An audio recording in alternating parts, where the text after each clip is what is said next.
A quick like and subscribe really helps our channel grow and allows us to bring you even more amazing content. Thank you for your support. I sprayed bleach in the urine sample. Yes, I know it was stupid.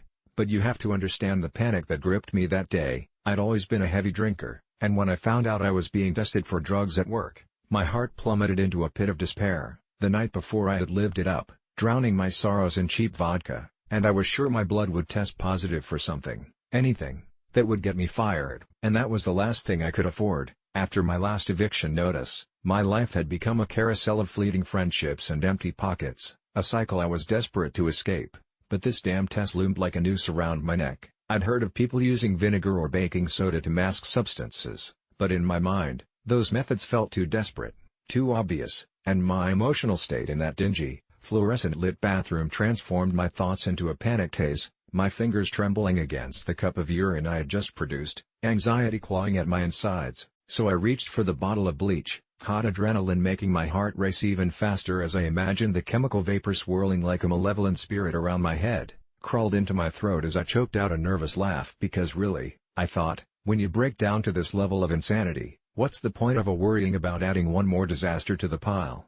I took a deep breath, aiming the nozzle into the cup and watching the pale liquid turn cloudy, every swirl and ripple a reminder of the risks I was now taking. The irony twisted in my gut because in that moment, I was supposedly detoxifying my body, or so I convinced myself, even as the warning bells rang louder in my head, like the sirens waiting to usher me into an impending doom. And just as the cap came off, announcing my reckless act, the door swung open, a horrified nurse standing frozen at the entrance, her face a canvas of shock. I dropped the bleach bottle as if it had burned my hand. The sheer fear coursing through me turned my insides into ice. The nurse's mouth moved but no sound emerged, though I could see her disbelief morphing rapidly into something darker, more primal, eyes wide like she had just unveiled a horrifying secret I had unwittingly unveiled. She turned and fled before I could make sense of her reaction, leaving me with my shattered attempt at deception and the creeping dread of consequences spiraling into reality. But imagine, if you can, the suffocating weight of silence that followed,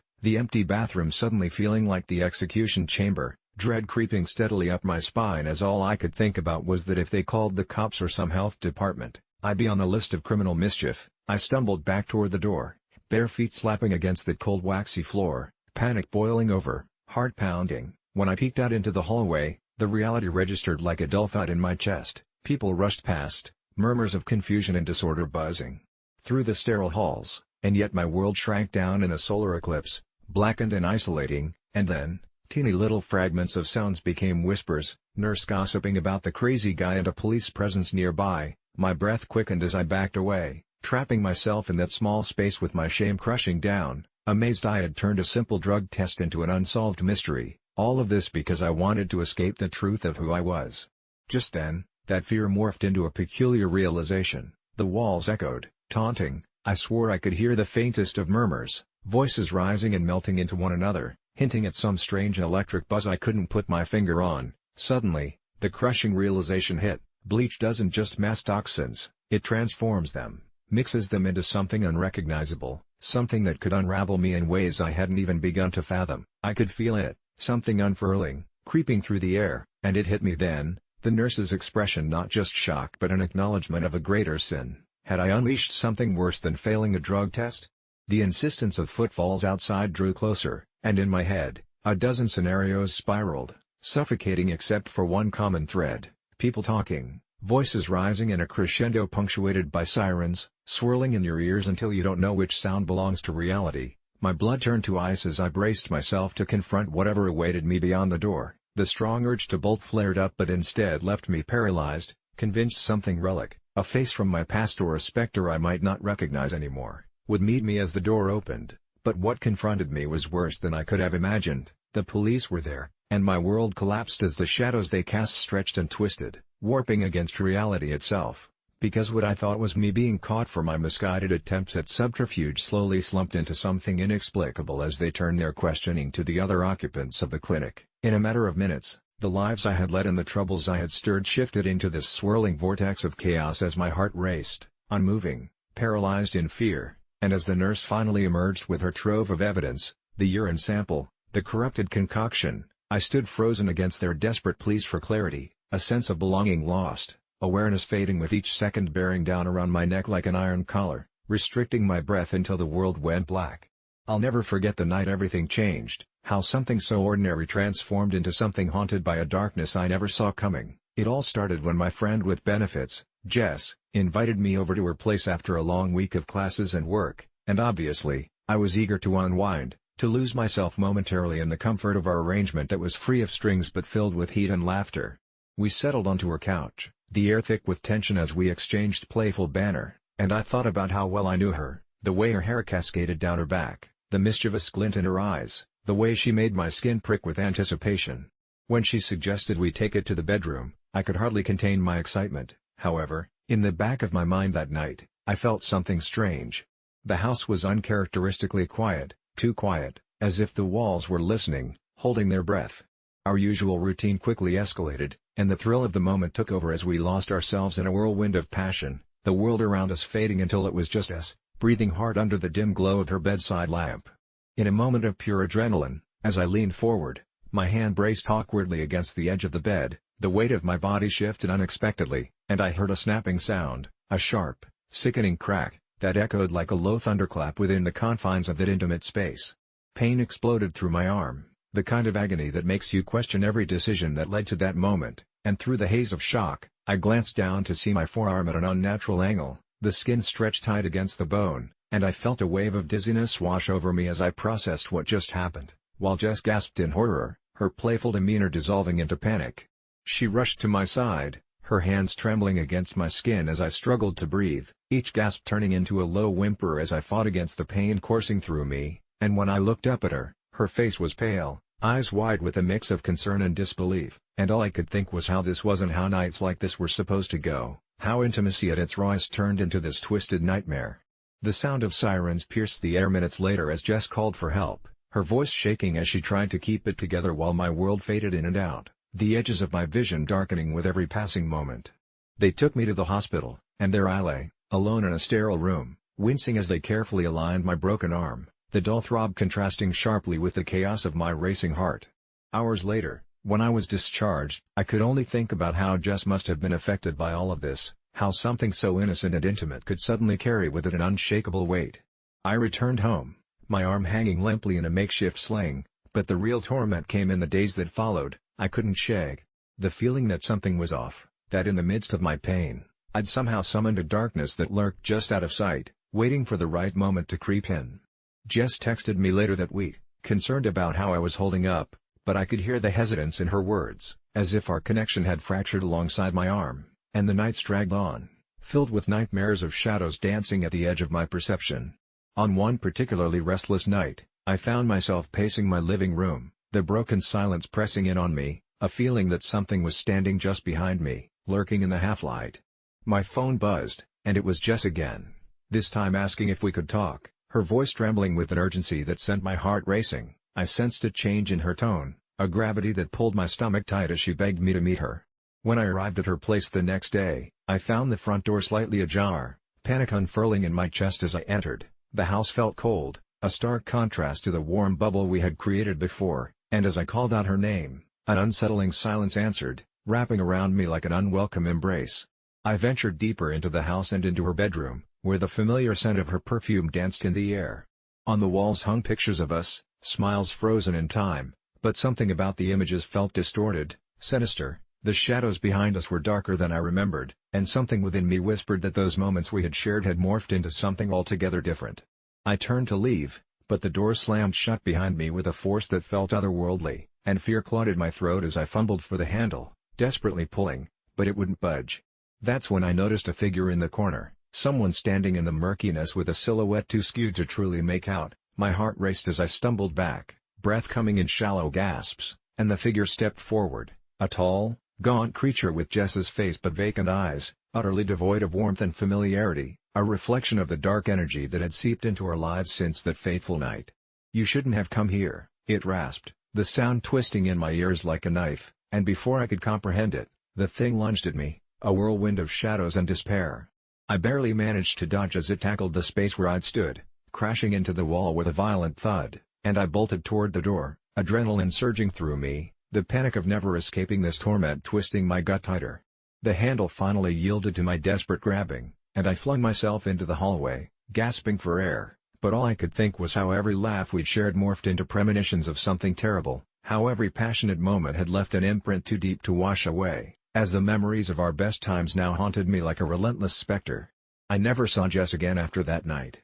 Never heard her voice or saw her smile, and it took weeks to piece my life back together, but every single day was tainted with the echo of that moment, the house, the figure, the sense that I had breached a dark undercurrent that lay just below the surface of our lives. The broken arm healed, but the fractures in my reality stayed, unshakable reminders of a connection that was never meant to be, a pact of twisted fate forged in the heat of passion that spiraled into an abyss I could never understand. Even now, as I recount this tale, the shadows gather at the edges of my life, and I dread the moment they might finally consume me whole. I sit alone at the bar, 3 empty glasses in front of me and a 4th almost finished, the amber liquid swirling enticingly like the thoughts that dance in my mind, and in the background, the muted sounds of clinking glasses and hushed conversations wrap around me like a warm blanket. It's so peaceful here, nearly intoxicating in its stillness, a welcome respite from the chaos of my life outside, where I can't escape the screech of demands and judgments from my fast-paced job. But as I allow the effects of alcohol to lull me deeper into this cocoon of solitude, an unfamiliar face catches my eye from across the bar. She's strikingly beautiful, her long black hair cascading over her shoulders as she sits quietly, seemingly savoring her own drink, and I can't help but wonder what solitude means to her, if it's as comforting as it is to me. Just as I consider getting up to speak to her, she glances over and our eyes meet for a heartbeat, her gaze heavy with something I can't quite place, a flicker of recognition perhaps, but it vanishes as quickly as it appeared, replaced by a vacant stare as she returns to her drink, and I'm left feeling like an intruder in this moment of peacefulness I thought was entirely mine. On impulse, I order another round, my heart racing as I watch her, when suddenly the other patrons start to shift uncomfortably. It's subtle at first, a slight withdrawal of laughter, a nervous glance shared among pairs of eyes, and I can feel the air thickening with tension that seemed to seep from the very walls, as if the bar itself is holding its breath. And then, without warning, the lights flicker, plunging us into darkness for a brief second before returning. But when they do, everything is different. I look around, confused, and notice, not just the murmurs of concern, but a deep chill that seems to seep into my bones as I turn back to the woman. But she's no longer sitting there, her bar still empty as if she had vanished into thin air, and in that moment, I feel an unsettling presence crawling up my spine, an instinct urging me to leave, yet I'm rooted in place, drawn instead to the reflection in the mirror behind the bar. There she is again, but now she's standing, pale as moonlight, and I swear there's something wrong about her, something off-kilter, like a distorted echo of the woman who just moments ago sat across from me, and before I can look away, she leans closer to the mirror, her lips moving in a silent plea that raises the hairs on my neck. I blink rapidly, hoping to shake off the sense of dread that clings to me, and when I glance back, she's gone, the other patrons returning to their drinks as though nothing happened. But they are different too, their voices an airy chorus of laughter that vibrates strangely in my ears, and I can't escape the growing urgency to leave. Yet when I rise and push through the first wave of patrons, something stops me, an unknown force, a tight grip in my chest whispers that this moment is important, that I don't understand what's happening, but it feels like I'm on the precipice of something monumental. I manage to catch sight of an older man seated at the far end of the bar, his vacant stare fixed on a drink that hasn't moved in what seems like hours, and against my better judgment, I venture closer to him. His skin is ashen, eyes sunken, and an unsettling smile spreads across his face when I approach, as if he's been expecting me, and without preamble, he leans in, his breath a rancid cloud hovering between us. "She's here for them," he croaks, his voice gravelly like dry leaves rasping against the pavement, "and when she comes for you, don't let her in." But just as I'm about to ask who exactly he's talking about, the shadowy figure reappears, gliding effortlessly between tables, her eyes fixed on me with an intensity that makes my skin crawl. The whispers grow louder, a chant urging me to flee, but my legs are anchored, and in that moment, I'm aware that this isn't just a night at the bar. This is a turning point, an intersection between worlds, and as she closes in, I can feel a darkness pooling around my heart, the realization that I'm not just an observer here, I'm part of something far more sinister, something that's been waiting for me all along. And when her icy fingers finally graze my arm, a jolt of horror fractures my mind like a mirror shattering under impact, and I'm pulled into her gaze, drowning in the abyss. As everything I thought I knew collapses, I'm suspended in that moment, the peaceful bar transforming into a grotesque carousel of terrified faces reflecting my own dread. Laughter turned to screams, pints shattering against walls, and as the darkness engulfs me, I know that whatever tranquility I once found in solitude has been torn apart, replaced by the haunting truth: I'm not meant to be alone at this bar. When I received the invitation to the pool party from Sasha, a social media influencer known for her extravagant gatherings, I felt a rush of excitement alongside the inevitable twinge of doubt. I didn't really know her, though we shared a few mutual friends, and I imagined we'd be sipping cocktails by the glimmering water, surrounded by laughter and music. The day of the party, I donned my best swimsuit, something vibrant enough to catch an eye but simple enough to blend in, as I arrived at her sprawling suburban mansion, where the twinkling lights hung from the palm trees like whimsical stars, casting a warm glow on a crowd buzzing with chatter. As I stepped onto the patio, I was met by the smell of sunscreen mixed with something else I couldn't quite place, an earthy, almost sour aroma that set my nerves on edge as the laughter picked up and a faint sound of splashing echoed from the pool, but I shrugged it off, diving into the mingling and pretending I belonged.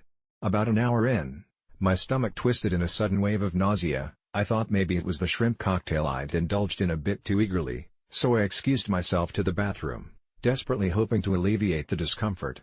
It was then I noticed the sign above the toilet: "Please do not flush anything but toilet paper," and I couldn't help but feel a creeping unease in the pit of my stomach as I obeyed the rules, wary of what anything might mean in a home where guests clearly followed no discernible hygiene standards. The insipid laughter outside morphed into a cacophony of whoops and yells as some guests engaged in drunken pool games, but a sickly sweet smell wafted in from the open window, making me recoil. I couldn't pinpoint the scent, but it felt wrong, almost like my instincts were screaming at me to get out. When I rejoined the party, I'd hoped my discomfort would fade, but more and more, I noticed the guests reaching for the buffet and barely managing a smile as they tucked into molded cakes and charred hot dogs. Their faces warped slightly as laughter rang out, but behind their eyes was a glimmer of something darker, a shared secret that whispered from one guest to the next. As the sun dipped below the horizon, I felt the laughter fading into something with sharper edges, when I caught a group of girls crowded around Sasha, pointing, their giggles morphing into wild shrieks of delight that were somehow vicious. I stepped closer, my heart pounding as I leaned in, desperate to catch a glimpse of whatever had caught their interest. Alas, the sight left me paralyzed. Floating grotesquely in the pool, unnoticed by the oblivious revelers, was a murky swirl, a mass of putrid brown, trailing like a vile ribbon through the water. Panic gripped me, and I took a step back. Did they notice? Didn't they see it? I whispered to myself while trying to convince myself that I was imagining things, but every time I stole a glance, the horrid mass grew larger, its revolting viscosity undulating, taunting me as I felt bile rise in my throat.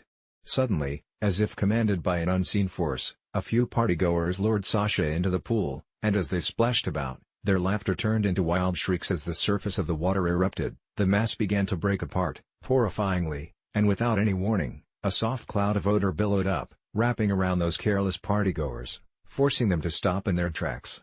What happened next was indescribable. It was a slow-motion moment where realization dawned, reflected in each face that had once been joyful, eyes going wide in horror as they recoiled from the foul stench now filling the air and churning the festal atmosphere into something terrifying as they splashed and scrambled blindly out of the water. But instead of panic audible, their laughter returned falsely, layered with manic joy as they realized what lay just beneath the surface. Screams erupted as more of the guests caught wind of the pungent reality about what had just emerged from the depths of the pool, the sound borderline ecstatic with a touch of primal fear. Sasha, however, didn't seem to mind. If anything, it seemed to fuel her wildness, because in her gleeful dance around the pool, she beckoned others to join, and that was when I caught a glimpse of something even darker in her expression, a glint akin to madness. I felt frozen, repulsed yet inexplicably enthralled as the guests dived back into the pool, laughing, not just out of fright but something far more exhilarating. One by one, they submerged themselves in the filth, sloshing around, as if they were high on the thrill of the taboo, ignoring the utter mess the water had become, convinced perhaps that it was part of the show, the night turning chaotic, desperate, and I just couldn't shake the feeling of having stepped into a nightmare that blurred the line between horror and sanctioned revelry. I turned to escape, only to find the patio packed tighter than before. People were laughing with abandon, and yet, a shadow passed over my heart as I caught Sasha's gaze locked onto me, a predator sizing up prey, manic joy reflecting back at me as if I were now part of their grotesque game, and as I stumbled backward, colliding with another guest, I realized there was no exit in sight. The laughter spiraled into something else, Filled with the stench of something lost to reason, I hurried past the thrumming music, unable to swallow the reality that I had been lured into something twisted, a gathering gone wrong, but I still held on to the faint hope that I could amble my way back to freedom. The last tendrils of merriment faded into laughter that echoed ominously as I darted toward the edge of the pool, nightmares stirring around me, drowning in a fatal tide of laughter while I desperately clawed at the resin wrap of my sanity, knowing only that whatever mad party this was, it had become a twisted performance of the grotesque while I became the outsider watching as, to my horror, the party transformed into what felt like a crude ritual of acceptance, a cacophony of cheers rising above as I flailed toward the exit, realizing too late I had come to the wrong kind of party, one where they weren't merely pretending to revel in the chaos but had surrendered to it entirely, becoming entranced in something I couldn't fathom, and for them, it was the beginning of a ritual that made the horrors of the world pale in comparison, and in my panic to escape, among the forgotten stains of laughter, the realization hit me hard. To them, this was the best party ever, and perhaps that was the scariest part of it all. Once invited, you could never truly leave. Ever since I got this job 3 months ago, my life has been a series of peculiar events culminating in a deep, gnawing dread that follows me everywhere, lurking like a shadow. It all started innocently enough. I was fresh out of college, desperate for stability, when I landed a position at a nondescript firm that promised the world but delivered little more than an endless cycle of monotony. Every day, without fail, I'd wake up before dawn, drive to the office while the streets were still cloaked in darkness, and park my car in the corner of the almost deserted lot. I'd trudge in, with my coffee in one hand and the weight of my exhaustion in the other, only to notice the same eerie silence enveloping the building. The flickering lights overhead felt like they were mocking me, they buzzed ominously, rendering the lifeless halls all the more unsettling. I was recruited under the pretenses of contributing to a project that, supposedly, mattered, a groundbreaking initiative that would revolutionize the industry. However, as the weeks rolled by, it became painfully clear that I wasn't meeting any lofty goals nor enhancing some grand vision. Instead, my tasks were laughably simple. Each day, I would plug a few numbers into an ancient spreadsheet, hit enter, and voila, I was essentially done. And yet, inexplicably, I still clocked in a full 8 hours every time, logging minutes that stretched into hours of staring blankly into my computer screen, trying to look busy while my mind spiraled into the abyss of creeping suspicion that something was horribly amiss. With time, I noticed odd things around the office that would make my gut twist tighter. Co-workers would appear lethargic, drained of any energy or ambition, and when I occasionally bumped into one of them in the kitchen, they would avert their eyes and mumble barely intelligible responses. It was as if they were trapped in a waking nightmare, slowly turning into automata, trudging through the motions with vacant expressions devoid of humanity. Whispers began to circulate about the office's odd policies, especially the unsettling rule that prohibited employees from leaving their desks during work hours, yet it seemed so incredibly absurd to be enforced. One particularly eerie morning, while sipping my coffee, I overheard a conversation between two starkly ashen-faced colleagues regarding the manager. They talked in hushed tones about how you could never look at him directly or question him, otherwise he might take a personal interest in you. My heart raced as curiosity clawed at my insides, pulling me closer to the truth that I desperately wanted to unravel. Naturally, that wasn't smart, so I figured it would be best to keep my head down and continue pretending I was part of this bizarre landscape, going through the motions like the others, but with an eye on the door, ready to delve deeper into the spiraling paranoia that had failed to let me go. One morning, after a particularly disorienting dream about the office practically collapsing around me, I arrived early again, driven by a newfound urgency to confront whatever dark force gripped my workplace. The lights hummed a new dissonant symphony, drowning out my thoughts, as I stepped into the lobby, where a deep chill clung to the air. To my horror, I was met by the manager, a tall, shadowy figure dressed sharply in a suit that seemed to consume the very light around him. I felt like a deer caught in headlights as his eyes pierced through me, cold blue orbs devoid of compassion or warmth. With a voice that rolled like thunder, he casually inquired if I was enjoying my work, but in the cadence of someone who didn't genuinely care. My heart pounded in my chest as he mentioned that my commitment had not gone unnoticed, a phrase so chillingly vague I felt my stomach lurch. Then he handed me a small, worn notebook, its pages crumpled and yellowing like forgotten memories, instructing me to keep track of everything. Confused but too intimidated to question, I accepted it, feeling the weight of dread settle firmly on my shoulders. What could I possibly need to track? Was it the minutes I spent doing next to nothing? Or was it a countdown of how long I could keep my head above water before the abyss consumed me? That night, unable to shake the feeling of unease, I opened the notebook, finding strange symbols and graphs, meticulous notes scrawled in a handwriting that didn't resemble mine at all.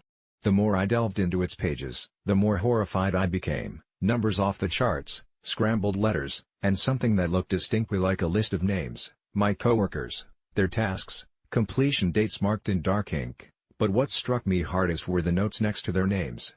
Excessive breaks. Too many questions. Not one of us, I gasped as my eyes scanned to the end of the list where my own name appeared, meticulously inscribed with an ominous note, "Watch closely," and beneath it, a date less than a week away. I couldn't breathe as the realization hit me. Was I being monitored? Were they being punished? I was suddenly aware that each task I completed in the office wasn't solely a mundane exercise, it was a part of a dark practice, something I wasn't a part of, something insidious at its core. As dread wrapped its icy fingers around my throat, I knew I had to find a way out, had to escape this twisted web before I too succumbed to whatever fate awaited me. But how do you escape a place where every move is scrutinized, every question met with cold silence? The next day, I resolved to leave early, just like I always did. I carefully crafted my path, conscious of the eyes I imagined upon me, the shadow of the manager lurking somewhere in the periphery. But life has a way of throwing curveballs when you think you're getting away clean. As I gathered my things, anxiety brewing in my chest like a boiling pot, I realized that leaving the office wasn't going to be enough. It was already too late for that. I felt the familiar chill of the manager's presence before I saw him, standing at the entrance, arms crossed and with a hint of a sinister smirk playing at the corners of his mouth. "Going somewhere?" he asked, his voice smooth yet taut with tension. Unable to muster any coherent response, my heart raced as I turned on my heel, adrenaline kicking in like a defected soldier trying to escape battle. I bolted towards the elevator, fingers trembling as I pressed the button repeatedly, praying against all odds that it would come before he caught up to me. With every second, I could almost hear the hammering of my heart drowning out the silence, the dread of being snatched back into that abyss looming behind me. When the doors finally slid open, I rushed inside, breathing heavily as I stabbed at the button for the ground floor. But just as the doors began to close, I heard his voice slice through the air, a chilling command that sent a shiver down my spine. "You can't leave, you belong to us now." In that suspended moment, frozen in fear, the last shred of sanity clung to my being as I repressed my instinct to cry out, to pound at the walls, to make a break for it like my very life depended on it. But I felt it, an unseen force pushing down on me as the doors slid shut, trapping me in that metal coffin with my own worries. The elevator jolted downward, a disorienting ride that felt like being dragged into an abyss where time lost all meaning. Mortality weighed heavily in this vertical descent with the manager whispering promises through the thin steel between us, binding me to this grim fate. But even as the lights flickered ominously above me and fear threatened to coalesce into despair, I knew I couldn't let it win. I'd find a way to survive, light a spark even in the darkest of corners. It became clear that I had a choice to make. Either I could succumb and let the cycle continue, or I could ignite the flame of rebellion, disregard the rules, those suffocating constraints that leashed my spirit, and break free from whatever grasp held me captive. I braced myself, heart hammering, ready to confront whatever lay beyond the elevator doors when they finally opened, knowing that I might either emerge victorious or fall victim to the shadows that awaited me. And in that moment, with determination surging through my veins, I vowed to fight against the darkness, surrendering to terror no longer. For years, I've been grappling with an insatiable craving that lingers at the edges of my consciousness like an unwelcome whisper, a fixation that often straddles the line between grotesque fascination and crippling shame, this obsession with vor, the fantasy of being consumed whole, which has seeped into every corner of my life, leaving me to wonder whether I'm losing my grip on reality. What started as an innocent exploration of a French kink quickly spiraled into an all-consuming passion that left me both exhilarated and terrified. My mind would conjure these bizarre scenarios where I'd willingly let myself be swallowed by something larger, something predatory, generating dizzying heights of arousal mixed with a pervasive sense of dread that weighed heavily on my mental health. It escalated to the point where I began seeking out forums filled with similarly fascinated individuals, their tales a combination of poetry and horror, where people would share experiences that pushed the boundaries of pleasure and fear. They spoke of feeling small and vulnerable, of succumbing to the temptations of monstrous beings lurking just beneath the surface of reality. At first, it was thrilling to find a community that understood my desires, feeding the hunger that had become unbearably acute. Yet the more I delved into this rabbit hole, the more my everyday life began to fray at the seams. I would spend hours engrossed in stories, my heart racing, imagining myself at the mercy of titanic flesh, until my eyes would blur and the boundaries between fantasy and reality began to melt away, leaving me disoriented in both mind and spirit. Friends noticed my withdrawal, my distant gaze, and the way I flinched at casual references to food or eating, but I couldn't explain the nature of my craving. How could I tell them that I had begun to see the world as a vast buffet, where I was always the meal and never the eater? It became something deeper than just a kink. I felt alive in these fantasies, alive in the moments of terror when I pictured myself being entrapped within the warm, dark interior of something otherworldly that both craved and despised me, a conflicting intimacy that sent shivers down my spine.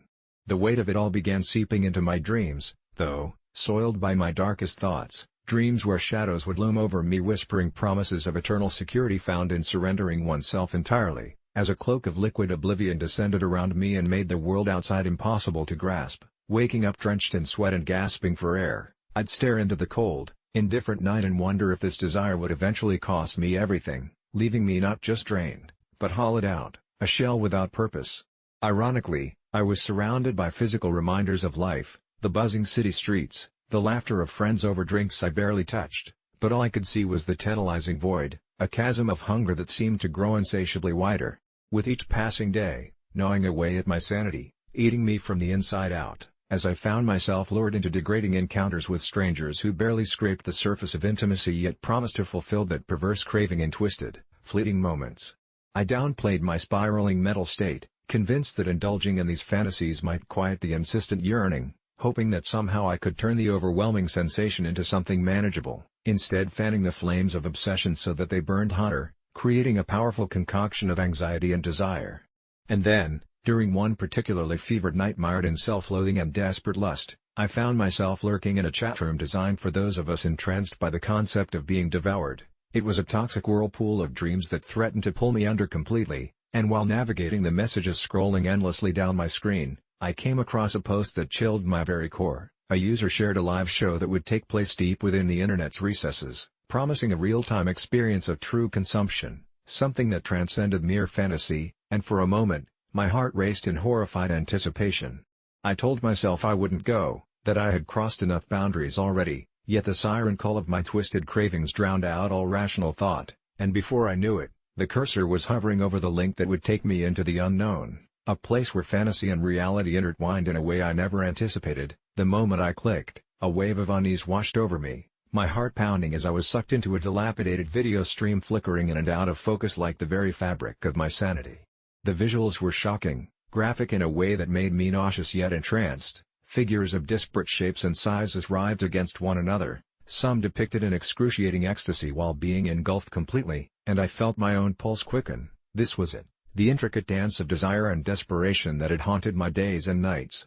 But deep down, an instinctive fear clawed at my insides, warning me that this was not a mere display, but something sinister lurking in the shadows of the internet where not everything could be controlled. I began to backtrack, frantically trying to close the window, but it was as if the screen had a hold on me, binding me in place, forcing me to watch as the scene morphed into something dark and primal. And then, through the grainy static, I realized the figures on screen were not just participants in a fantasy, they were lost souls, absorbed into something much larger, and to my horror, I saw them begin to disappear one by one, swallowed in an abyss forged from nightmares. Panic gripped me as I tore my eyes from the screen, but the image was burned into my mind, a visceral, nightmarish reflection of everything I had wished for, a dark equilibrium between desire and peril that I had never fathomed. Was dangerously real, and just as suddenly, the link blipped out, disconnecting me from that chilling world. But it was too late, the panic was already flooding my senses, and in an instant, I was left sitting in the silence of my room, shaking, realizing that there was no solace to be found, no contentment in giving into such primal urges. I was trapped, not just in a cycle of voracious obsession, but in a hell of my own making, one that threatened not only my mental health but my very existence. As I lay there in darkness, I couldn't help but wonder what had become of those souls who had willingly faced the abyss, who had craved senseless pleasure enough to swallow their whole selves just for the thrill of being devoured. I felt hollow, stripped of identity, much like an empty vessel, eternally haunted by cravings that would never allow me peace, because even now, the gnawing hunger whispered promises of feasting that my weary mind knew could only lead me deeper into the void. I once mixed Xanax and alcohol and woke up 3 days later, but what I experienced in that time still haunts me when I close my eyes, and I hope you choose to listen rather than judge. It all started as a typical Friday night. My friends were gathered in my cramped apartment, blasting music loud enough to rattle the pipes and, as my anxiety crested like a wave, I felt the familiar urge to take the edge off, so I slid into the living room, a bottle of cheap vodka in one hand and a prescription bottle of Xanax in the other. I should have known better than to mix the two, but the siren call of tranquility was too strong. I washed down 2 Xanax with a few swigs from the vodka, and as the world around me began to blur, I felt an almost euphoric wave wash over me, muting the incessant buzz of my worries, and soon enough, the apartment faded away until I found myself enveloped in darkness. The next thing I remember is waking up, but not in the way you might expect. My body felt like it was encased in lead, and as I forced my eyes open, I blinked against the harsh overhead light of what appeared to be a hospital room. Panic surged through me. My mouth was dry, and my heart raced like a drum echoing through a canyon, but there was no one around, just the steady beep of a machine that might as well have been my heart, marking time with a cruel metronome. I sat up abruptly, and that's when I noticed the nurse's station outside my room was deserted, the fluorescent lights flickering like the last warnings of a dying star. My mind was a foggy blur. I couldn't remember how long I had been passed out or why I was here. Thinking back, I realized I didn't even know the date, so I stumbled out of the bed, my legs shaky as if I'd just learned to walk. Stepping out into the hallway, my heart sank as I looked down the sterile corridor that seemed to stretch infinitely. There were no other patients, no staff. A chill skittered down my spine, and I turned to go back into my room, but the door slammed shut behind me, sealed like a vault. The light flickered again, and the hum of fluorescent bulbs seemed to warp and distort, reminding me of a bad trip or a scene from a nightmare I couldn't wake from. I pressed against the door, panic clawed at my throat, and I demanded to know who was there, but my voice echoed emptily, swallowed by the oppressive silence. I started to walk down the hall, gaining ground on the nearest exit signs that hung like beckoning stars over the oppressive ennui of the clinical walls, but the more I explored, the more I felt this oppressive weight on my chest, as if shadows were draping themselves over me. I saw doors lining the corridor, and one caught my eye. It was slightly ajar, inviting me like a furtive whisper, luring me closer. With a deep breath, I nudged it open and stepped inside, and what I found made my blood run cold. The room was dark, save for a lone flickering light bulb that swayed above an ancient-looking gurney draped in tattered cloth. I could barely process the dexterity of my own breathing, drawing me closer to the gurney, and that's when I noticed it. The walls crowded with faded photographs of patients, their eyes wide open in terror, some even crying, holding desperately onto the hope of being released from this place, and yet others wore smiles as if they were prisoners play-acting a life they had long forgotten. I stumbled back, disease spreading over me as I realized these were no ordinary photos. It felt like the deep-rooted stench of despair was clinging to the air, saturating every sharp breath I took. Suddenly, I heard a noise, a soft shuffle behind me, and I turned, but there was nothing. Just more darkness. I was losing it, but before I could process that thought, the light above flickered violently, casting ominous shadows against the walls, and through the flashes, I swear I saw fleeting faces, ghostly apparitions that twisted with indescribable agony. My gut churned. I ran, diving back into the hallway, racing for the exit that felt impossibly far away. I could feel something behind me, a cold that seemed to chase me, weaving through the darkness like an eel. As I stumbled, my heart pounded against my ribcage like a prisoner trying to escape its confines. "Help!" I screamed, my voice a desperate plea lost in the void, and that was when the air shifted, growing colder, thick with something unholy. Suddenly, I felt a gust of wind, that chilling sensation of something darting past me, and I turned just in time to see a figure at the end of the hall, cloaked in black shadows with hollow eyes that swallowed the light. I froze, the fear winding around me like barbed wire. I couldn't move, I couldn't scream. Our eyes locked, and a wave of darkness enveloped me, drowning out the luminescence that flickered above. Then, without warning, it spoke, its voice a whisper that slithered into my mind like a serpent. "You're not ready to leave yet." I felt my mind unravel, reality collapsing in on itself, and the next thing I knew, I was back in my hospital bed. The sunlight poured through the window, illuminating the room in an unearthly glow, and I felt a soft touch on my arm. I jerked awake in terror, but then I saw her, a nurse with a kind smile, but her eyes held an unfathomable depth. "You've been through a lot," she said gently, but when she turned, I noticed the wall behind her was plastered with those god-awful photographs, and that shadow at the end of the hall twisted into a smirk, revealing elongated teeth. I blinked away the morning fog, and in that moment, I understood. None of it had been a dream. I was still trapped, a prisoner of my own making, only now the shadows inside me were clawing to get out, whispering promises of escape that would never come. From that day on, every time I closed my eyes, I was back in that haunted hospital, chased by darkness, and I realized mixing Xanax and alcohol wasn't just a mistake, it invited a horror that would never truly let me go, a silent companion that lurked patiently in the shadows, drawing me deeper into its embrace with every sleepless night that followed. So if you're tempted to ease your pain like I was, know this: sometimes, the shadows we mix with our demons become friends, and once they've tasted our fear, there's no waking up from a nightmare that was never meant to end. I never thought that witnessing a car accident on a rainy Tuesday evening would lead me down a twisted path of obsession, but as I stood there, drenched and cold, I couldn't shake the feeling that my life was about to change forever. The sound of screeching tires pierced the air as a silver sedan collided with a crumbling stone wall, the impact sending shards of glass spiraling like deadly glitter. In a daze, I rushed over, my heart pounding like a drum, and as I got closer, I could see a man slumped against the steering wheel, unconscious and trickling blood down his temple. Somehow, in that moment, pure instinct took over, and I pulled him out of the wreckage just as a second car, red and speeding towards the chaos, swerved to avoid us, a near miss that felt like a cosmic stroke of luck. The ambulance arrived minutes later, its siren screaming into the stillness, and I felt a sense of accomplishment wash over me as they took him away. I didn't know his name yet, but in those moments, as I sat in the back of the ambulance, holding his hand and hoping for signs of life, I felt connected to him in a way I couldn't explain.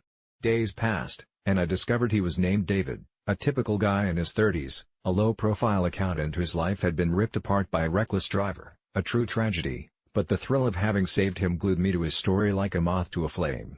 I began to visit him every day at the hospital, where he lay unconscious, wrapped in wires and tubes, and each time I told him stories, pouring out my life in hopes that he could hear me somehow, I adorned his room with flowers and read him his favorite books until one day, he blinked awake, and our eyes met for the first time, his confusion morphing into a look of gratitude that shook me to my core.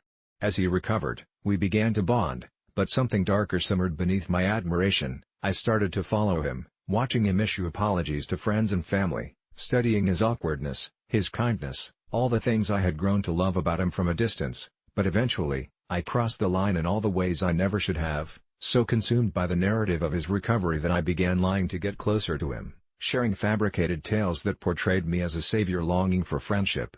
At first, he welcomed my companionship, grateful for the company during his slow return to normalcy. We'd laugh over coffee, and he confessed his fears of not being able to reclaim the life he once led, but as the days turned to weeks, I began to notice the little things, the way he looked at me with confusion edging on fear when I tried to push for deeper conversations, the way his friends became increasingly worried that I was lingering a little too long and smiling a little too widely.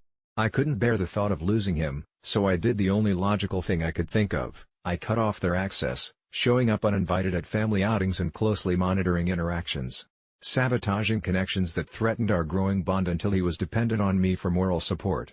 The darkness of this obsession showed itself when one night, a friend from his past called, and in a moment of unfiltered rage, I confronted him, my voice a chilling whisper as I warned him to stay away from David, and that night, when I returned home, I felt exhilarated, high on the sheer thrill of love tinged with terror that had enveloped me. But then came the cracks. He began to sense my intrusion and apprehension took root in his eyes, the bond we had crafted feeling more like a prison now, twisted by my growing paranoia that at any moment, he would decide to break free. I once saw the scared reflection of myself in his eyes, the realization hitting me that I'd created a monster out of devotion, chaining him to my will, and then came the evening I'd dread, an accidental run-in at the grocery store. My heart hammered as I watched him laugh with another woman, seeing my own likeness reflected in their warmth, a glimpse into the life I could never occupy, a reminder of everything I had taken from him. I lost it. Storming down the aisle, I confronted him, demanding to know why he didn't call me for help, for rides, for anything that would keep us together, his face twisting in confusion and fear as I backed him into a corner. But as I raged, my heart sank with the realization that my love had become my imprisonment, both for him and for me. In a desperate attempt to regain control over the reality I had shattered, I made a choice that would change everything. I waited outside his apartment late into the night, adrenaline coursing through my veins as I watched him return, a pitiful shadow of the man I had saved, a trophy turned victim of a love that had gone too far. I knew this could end badly, but as I saw him slip inside, memories of laughter and warmth flooded my mind, and I resolved to reclaim what I'd lost. If only he had truly seen my devotion as love instead of a cage, perhaps we could have fought this battle together, instead of being mere players in a chilling game of avoid and evade. Then it became inevitable. After weeks of trademark stalking tactics, I left him a note where I knew he would find it, words crafted with meticulous care, weaving tales of our bond so tightly around him that he was bound to feel the need to respond. But the response I received struck like a mallet against my resolve, a heartless rejection that clawed at my insides, warning me to back off and go away, that his friends were watching, but my heart screamed louder than rationality, shattering the last semblance of normalcy between us. And it was from that moment, bathed in desperation, that I hinted he wouldn't be safe if he didn't reconsider. The weight of my new status as a stalker pressed down like ash settling over the remnants of our connection, but I brushed aside the darkness creeping into every corner of my existence and clung to something else, letting my love morph into something unrecognizable. As nights blurred into one another, he enhanced his attempts to escape from my grasp, carefully planning ways to outsmart a foe he never envisioned in his own life narrative, leaving me tense and vulnerable, always lurking in the silence that improved into screams. And finally, just when I thought I had lost him forever, he flipped the scene. One late evening, he left me a voicemail that sent shivers down my spine, professing a need for distance and safety, crackling through the receiver as if he sensed my tightening grip on all the smothering love I had once thought noble, left me thinking I had orchestrated something that had grown beyond my wildest nightmares. But in that twisted moment, something dark awakened in me, shattering version of us into shards that broke the lines of sanity as I tumbled down the rabbit hole, consumed by a mix of confusion and rage, determined to prove that I was owed the life I had fought for, the destiny we both could have shared if only he had realized how desperate I had grown. And as I sat alone in my dimly lit room, staring out into the rain-soaked streets, I understood now, this was just the beginning of a twisted tale, mine and his slowly intertwining in a haunted script of my own making, where salvation had morphed into suffocation, and the need to be free had bound us tighter than we ever intended to be. I'm sorry, but I can't assist with that. I didn't mean for it to happen. When I moved to that sleepy little town just before sophomore year, I was still the kid who would lift up my shirt and make fart noises in the middle of class, trying to get a laugh from anyone who'd listen. But something about the way the kids in this new school looked at me made me want to be different, more cool, more laid back. That's when I met Lena. She was everything I wasn't: smart, sharp-witted, and the kind of beauty that turned heads without trying. We became friends instantly, bonding over our mutual love for the same offbeat music and those awful movies that only made sense late at night. I remember the first time we skipped class to go to the nearby park. We sat under the rusty swing set, her laughter vibrating through the balmy air, and I felt invincible. But slowly, things began to change. An old rumor surfaced, one I thought had died years ago, the one about my family being cursed. My dad had always scoffed at the idea, but when strange things started happening, I couldn't help but feel the weight of those words. It started small, a flickering light or an errant shadow that seemed to linger a moment too long. One afternoon, while we were studying in her room, I caught Lena gazing out her window, her bright green eyes glazed, as if she was staring into a different world. I teased her about daydreaming, but the light in her eyes dimmed. A week later, she arrived at school wearing these oversized glasses, joking she received them for being in the same room as me, classic Lena humor. Yet, something inside told me it was more than a mere joke. Her grades began slipping, her radiant laughter turning to whispers, her gaze often distant as if she were struggling to see, or even understand, what was happening around her. I brushed it off at first, but the further we delved into our friendship, the darker things became. One evening, I invited her over for a movie marathon, determined to cheer her up. As we settled in, the flickering of the old projector cast eerie shadows across her face, and as the horror film unfolded, I noticed a change. Every jump scare sent her flinching, but this time it was more than typical fear, it was palpable dread, like she was seeing something I couldn't. "What is it?" I asked, trying to pull her from whatever fog she was in. She shook her head, suddenly a quiet shell of the vibrant girl I once knew. With dread curling around my heart, I began to question if the curse was real, or if it had manifested through me, like a dark cloud hovering over us. It took weeks of avoidance before she finally confided in me that she'd been experiencing these alarming visions. It was bizarre, fragments of darkness creeping into her life, superimposing her reality with something sinister. She couldn't tell if it was her imagination or something more sinister, but she felt like she was losing herself. "I don't think it's just me anymore," she whispered, and I instinctively felt like I was standing at the edge of a cliff, too terrified to jump but unable to back away. I promised her we would get through this, her visions, her struggles, together. So we consulted this local librarian who dabbled in strange truths, exposing ourselves to whispered secrets underneath her breath, rituals, ancient curses, and something about an offering that could sever ties to darkness. I was skeptical but desperate to help.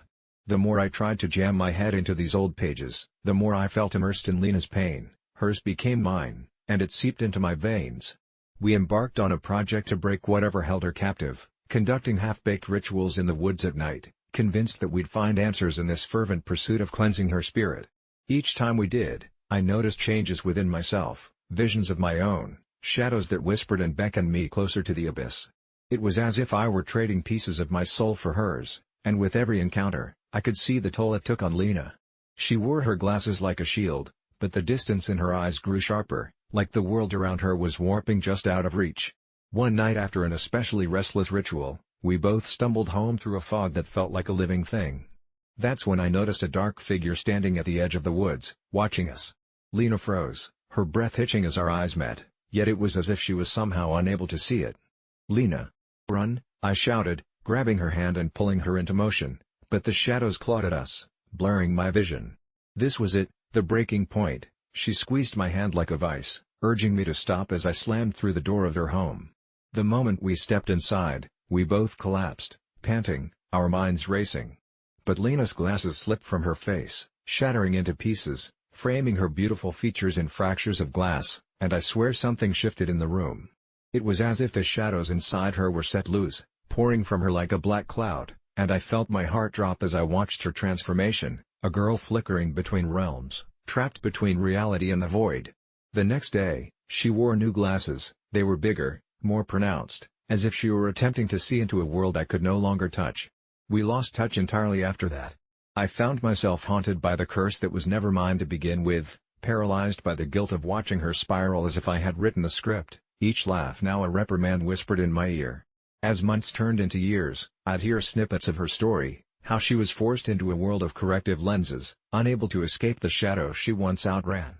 I often wondered if she would forgive me, the kid too consumed by his own ego to see the damage unfolding in front of him.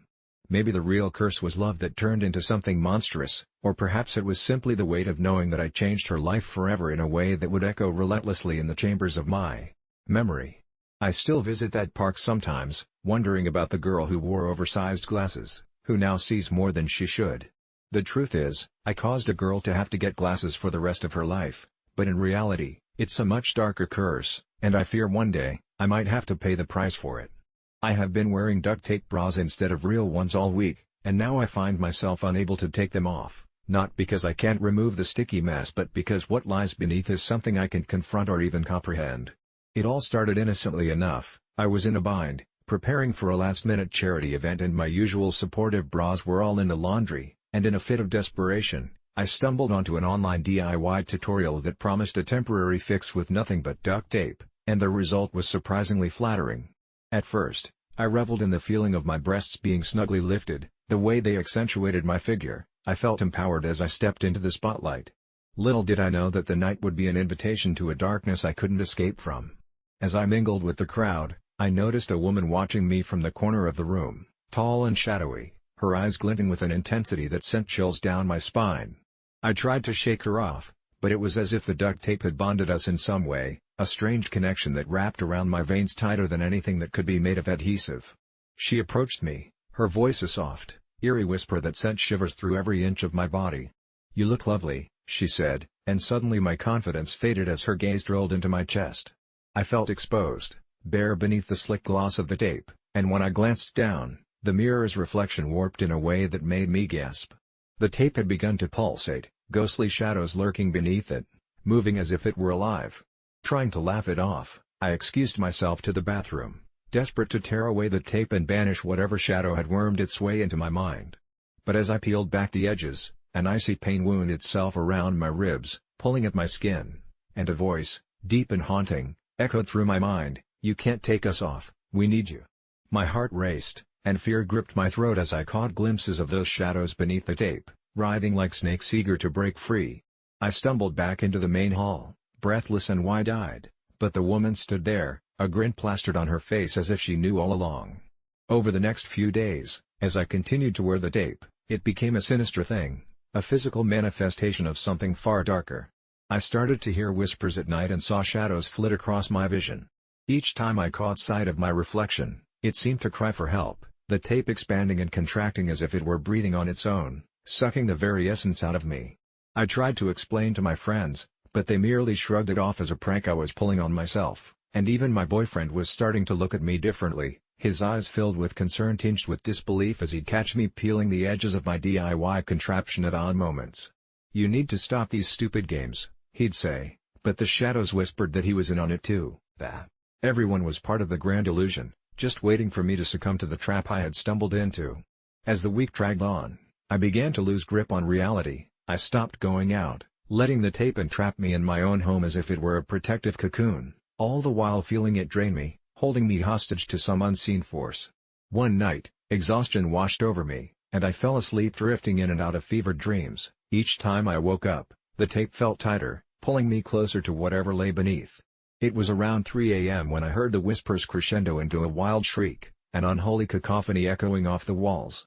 I shot up in bed, my heart pounding against my ribcage, and in that instant, I caught a glimpse of the woman from the event standing at the foot of my bed, the shadows weaving through her hair and piercing through her hollow eyes with malice. "You can't leave," she chanted over and over, and I could swear I felt the fingers of malevolence reaching for my mind as I struggled against the bindings of that cursed duct tape. I lunged for the lamp, my only weapon, but it flickered to life in an unusual burst, illuminating not the room but a landscape of the shadowy people, the ones trapped within the tape. They reached out, pleading, their mouths moving as silent screams echoed through the air, the woman beginning to laugh, a sound that vibrated through my bones. I turned to flee but found myself paralyzed, the tape seeping into my skin like a parasite. "You'll join us, you already did," she breathed, her grin widening as she stepped closer, shadows whispering promises and threats wrapped in one. I felt the world around me fade, a black void swallowing my being as the shadows began to weave their way through my soul, merging with every thread of my existence. I don't know how long it has been, but now I type these words, trapped in this narrative, wearing duct tape around my chest as if it were my very skin, unable to escape, and I can feel them gaining strength, the whispers growing louder, asking for new blood, new souls. So here I am, urging you not to make the same mistakes I did. Don't be seduced by the tape, or you'll find yourself bound and shrouded in darkness, destined to become one of the echoes beneath it, the shadows that wait to pull another unsuspecting soul into their wretched embrace.